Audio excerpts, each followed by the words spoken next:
This video shows you how to set up Translation Studio for Android. To open Translation Studio, tap the Translation Studio icon on your tablet. The first screen asks you to create or log in to your account. There are two types of accounts you can use. A Door43 account enables you to upload to the Door43 repository, and it requires an internet connection. The other type of account, an offline account, allows you to work without needing to be connected to the internet, but you can't upload to Door43 while you are logged into an offline account. If you want to upload to the internet later, you can log out of your offline account, create a Door43 account, and use that. The files that you create are attached to the device and not to the account. For now, just create an offline account. On the next screen, you enter a name for the offline account. Note that names will be publicly available. If you are working in a sensitive area of the world, you may not want your name to be publicly connected with Bible translation work. If this is the case, or if for any reason you don't want your name publicly displayed, you may use a pseudonym instead. Use the tablet's keyboard to enter a name to use for the offline account.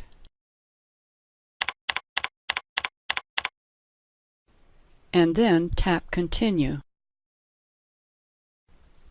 A privacy notice is displayed to warn you again that your name or pseudonym will be published, although this doesn't happen until you upload to Door43. Tap Continue to dismiss the message. You should review and agree to each of the terms of use displayed on this page. Tap License Agreement first. The work you do will be published under a Creative Commons license. This license agreement states that anyone can share and adapt any of the material created under this license as long as they attribute the work as shown. Once you have reviewed the license agreement, tap Close. Next, tap to review the translation guidelines.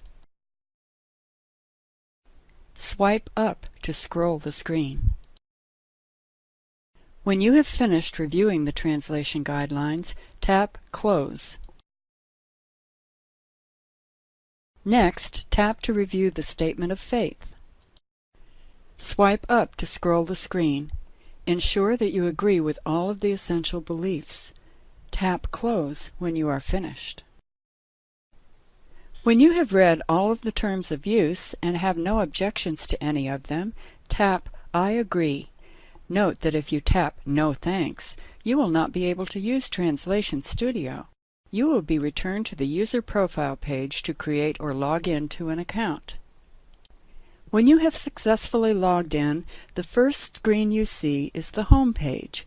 If you have already done some work in Translation Studio, a list of your projects appears here.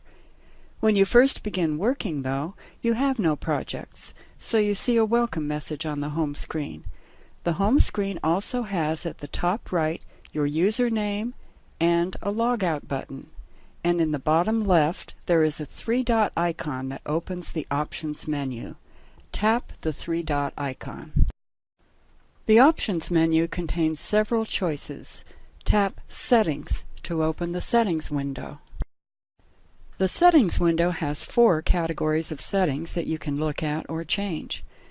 The categories shown on tabs at the left of the screen are General, Server, Legal, and Advanced.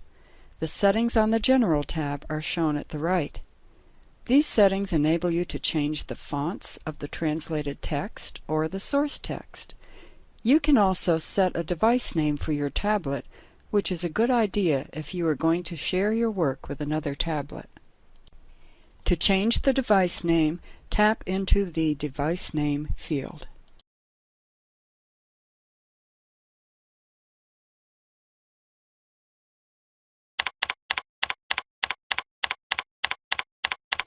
Tap OK when you are finished. Tap Legal to look at the settings on the Legal tab. The Legal tab of the Settings window enables you to see at any time the license agreement, Statement of Faith, and translation guidelines that you agreed to when you first set up an account. Tap the back arrow at the top left of the screen to return to the home page. You have now set up Translation Studio for Android and are ready to begin your first translation project.